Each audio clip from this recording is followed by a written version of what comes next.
Hello friends, welcome back to our channel. ഇന്നൊരു നാടൻ പടവലങ്ങ കറി ആയാലോ. അതിനായിട്ട് ഞാനിവിടെ ആദ്യം പരിപ്പ് കഴുകി വൃത്തിയാക്കിയിട്ട് വേവിക്കാനായിട്ട് ഇടുന്നുണ്ട്.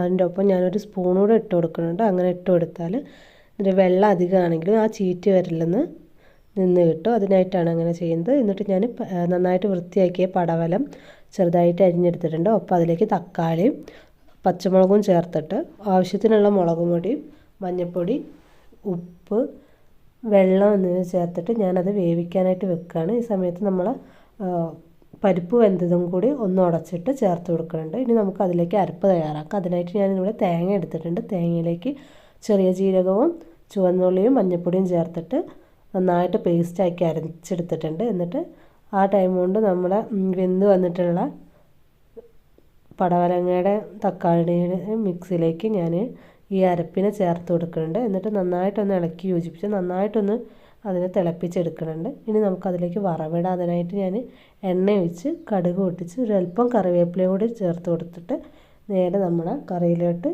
ഈ വറവ് ചേർത്ത് കൊടുക്കുകയാണ്. അപ്പോൾ ഇത്രയേ ഉള്ളൂ. വളരെ പെട്ടെന്ന് തന്നെ പടവലങ്ങ കറി തയ്യാറാക്കി എടുത്തിട്ടുണ്ട്. അപ്പോൾ എല്ലാവരും ഒന്ന് ട്രൈ ചെയ്തിട്ട് ഫീഡ്ബാക്ക് അറിയിക്കാം.